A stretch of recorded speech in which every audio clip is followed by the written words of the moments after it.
So the question is, now that the world's reopening, do we have to go back to the hustle and grind? So a very different 15-minute morning show podcast. Finally, we're doing one that has substance, something that can help someone rather than chip away at your soul and crush your heart. So here we go. On the podcast today, we've got Froggy, and there's Scary, and there's Danielle, and there's Garrett, and Gandhi, Senior Nate, Straight Nate, and there's Scotty B. And we're trying to get David Brody in the room. We're having a little trouble there. I'm here. Oh, there he is. Hi, Dave Brody. And our special guest, our friend Dan Mason. Hi, Dan. Welcome to the show. Good to be back, guys. It's so good to see you. Well, it's good to see you too. Let's just get to business. Of course, you can always listen to Dan's podcast on the iHeartRadio app. It's called Life Amplified. And you've actually been a great life coach for our show in a private setting. And you've also worked with a lot of our listeners throughout the years. Let's talk about where we are in life now. We're crawling out of a pandemic ditch, and we're learning that opportunities are waiting for us. And so maybe we don't have to live in a dark hole. We can do fun new things with our life. Let's talk about getting back to life. What do you want to do? Yeah, well, the New York Times just published a big article that articulates everything I've been sort of evangelizing on the Life Amplified podcast since 2017. They're calling it the YOLO economy.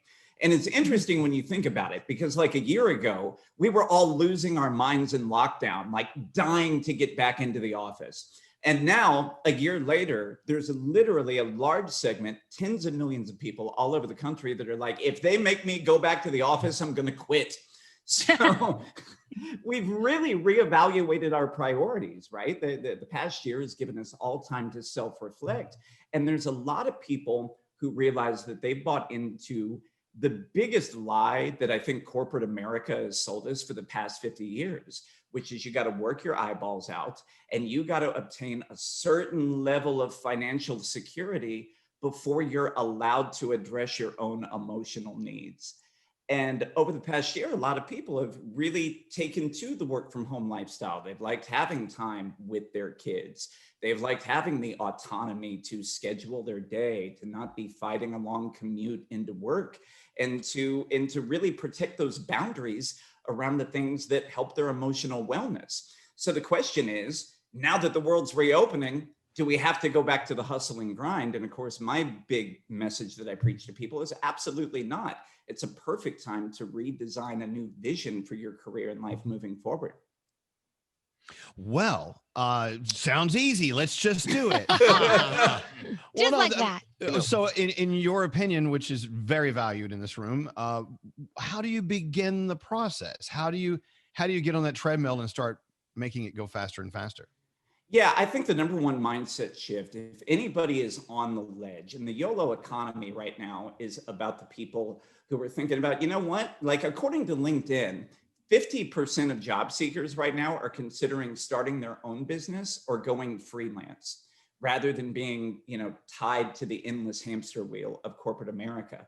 But that's scary, right? Like, for a lot of us, and I tell people that anytime your subconscious mind links anything in your life to safety, it's hard to let go of. That's why people have a hard time quitting smoking. Like a lot of people will tell me, well, Dan, cigarettes relax me. It's not so much that the cigarette does, it's what do you do when you're smoking? It's a deep inhale in, blow it out. Oh my God. But you make me want a cigarette. But a lot of people think that corporate America is their link to safety. Yeah, I guess. But over the last year, haven't we seen a lot of people get laid off, be asked to take pay cuts because the economy went down and their employer's not looking out for them? Safety is generated within. And you do that by moving from an employee mindset, which says, I got to hustle and work for someone else's dream, to an entrepreneur mindset, which says, I don't necessarily need a job to survive. I just need income. I need to figure out a way to get financial resources to flow to me. The best way to do that is to figure out what are the skills and gifts I have that solve problems for people. The entrepreneur mindset is just solving problems. This is all why we love Shark Tank, right? Somebody figured out that people had problems in the bathroom, built a squatty potty, and made like $20 million off of it. So that's the big thing. Stop obsessing over will my needs be met and figure out how can I serve? What's within me? What is the problems that I've overcome? What are the skills that I have that are really easy for me that aren't easy for other people? And I can show up in service. When you're doing that, financial resources will flow to you quickly. I must assume, though, it's hard to come up with these answers in your own head. It's good to have someone to bounce ideas off of, a partner, not necessarily someone you want to do business with, partner, but someone who's, you know what, I know what you do for a living. Have you ever thought about this? You need someone to give you those aha moments. So, I mean, what's a great way to identify someone in this world who can help us figure out where we need to go? Should we hire a life coach? I mean, or short of that, what do you do? Where do you turn? You can certainly hire a life coach. Some people use therapists. Another thing is to go to the important people in your life and just start asking them, hey, what are the things that you think are special about me? Like, what are the things that you see within me that are maybe a blind spot that I can't see? Another question you can ask yourself are, what are the things I can't shut the hell up about after about 3 glasses of wine?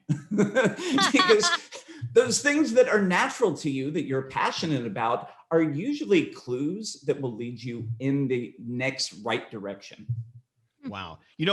I want to turn it over to everyone in the room, but I will say my favorite resource to get me motivated to think forward is I follow Barbara Corcoran on Instagram. She always has great advice, and it's to the point.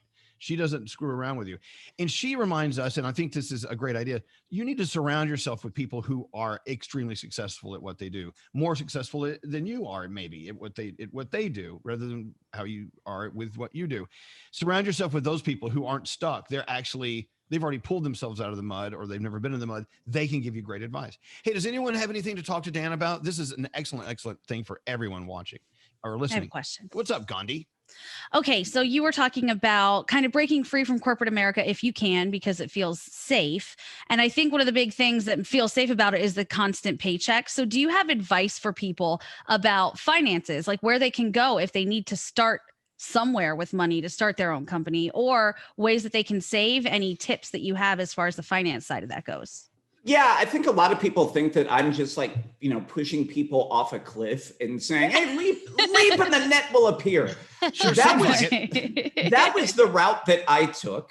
It's not the route for everybody. And what I will tell you, to your point, Gandhi, I had a nest egg in the bank when I left corporate, where if I didn't make a penny as a coach, I would have been okay for a certain period of time.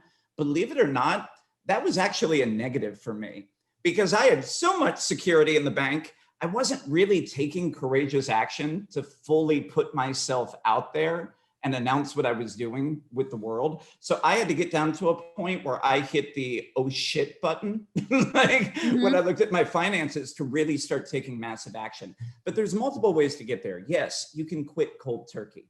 I've had clients, including a listener of yours that I worked with, who cut to part-time hours at her job because she wanted to start her own architecture design firm. And she thought that she would be working a part-time schedule for 6 months while she slowly built out her business. It turns out, freeing up an extra 20 hours a week, she generated so much new business, she was able to transition in 6 weeks. She went part-time for 6 weeks, then quit, and was making like 10 grand a month in her business and said, see you later. The other thing that you can do is, look, you can be the hare or you can be the tortoise. I've had clients who very slowly, over the course of 12 months, build out their side hustle, build out their business, get a client base. And, sometimes they're doing it in their office at 4 p.m., like once they've wrapped up their obligations at corporate for the day. And then once they feel comfortable, then they ease their way out. So there's multiple ways to get there. But the thing is you don't need a huge audience. People think, oh, I need like 1 million Instagram followers. I have a client who was a school teacher in New Jersey who was tired of being underpaid and tired of the red tape. She quit. And in the pandemic, she started her own business teaching those learning pods that you've heard so much about. Oh, yeah. Doubled her income. Wow. Working half the hours. And she did it by making one post on Facebook, asking her friends, like, hey, what families need help? So there was no website needed. It was just basically a servant's heart, knowing she could help parents, knowing she could help kids. She's happier than hell right now. She's living her best life. Gandhi is actually a great example of this. I mean, during pandemic, she and her boyfriend really got into creating art, and it was sort of a fun thing at the very beginning. And now you're selling art. I mean, are you at the point now where you can just walk away from this crap job and just sell art? I would never do that, but it has been. I would never. Who's gonna be there to buy the art if not our listeners? I'm assuming with what you're doing, you can now see, you have a vision of how it is possible. Absolutely. I never ever would have thought that it would be as successful as it has been. And it's been really fulfilling and awesome. So that's why I'm so interested in all of these things you have to say, not to leave this place, but just to know how to form something different on the side, because I don't know how. And Gandhi, let me ask you, now that you're pursuing this art and you have this outlet and something that lights you up, do you feel like your emotional wellness is in a better place because you have an outlet away from work that allows you to express yourself in something that's meaningful to you? 1,000%. I was telling them that starting a project and finishing it is something that we don't ever really get to do with the jobs that we have right now. It's always, okay, what's next? But with art, I can start something and finish it. It's mine and it's done. And it does feel great. And during the pandemic, it's been great to have an outlet of something that I feel passionate about, that I can focus on, that is 100% in my control. It's been awesome. So there's the other option too. If you're doing what you love, even while you're still in corporate, you notice you feel better. Watching porn. There's got to be a future in that. What are you thinking, Froggy? My wife is working full-time as a marketing director, but at the same time, she has always wanted to get into real estate, and she had to get a real estate license. So she took her spare time when she wasn't working, and she was actually able to get a real estate license. It took her a little longer than some people who just, lock down and just do it all at one time. But she was able to get that done. And so now she's actually able to do her own job, but now do real estate on the side, and is looking for that to become her full-time job. So she's able to do two things because there's been more time during the pandemic. Dan, have you ever had to tell somebody, listen, that is not a good idea. Do not do that. Good question. Like what was that? What are some bad ideas? Yeah. There was a guy I met one time. He's sort of like he would be more of your stereotypical life coach, very sort of granola, California, and he wanted to work with women to help them connect to themselves. And his marketing pitch, he's like, I want to help women find their internal flow, man. I was like, are you trying to sell people their menstrual cycle? Yeah. Like, what does that even mean? It was the worst idea I've ever heard, actually. That's mansplaining right there. Well, totally. So that's why it's good to have someone to bounce things off of. Yes. So, I mean, even if you think you have a perfect pitch, a perfect everything, it's good to have someone go, nah, maybe not. Yeah. Right. Look, Dan, of course, is announcing a one-day online seminar. We were talking about this earlier. His seminars are very, very popular, and for good reason. A lot of our listeners have participated.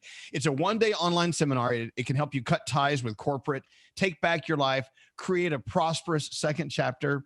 And if you're listening to our show, you can join the wait list and get first dibs on tickets because, well, we've got nude photos of Dan Mason.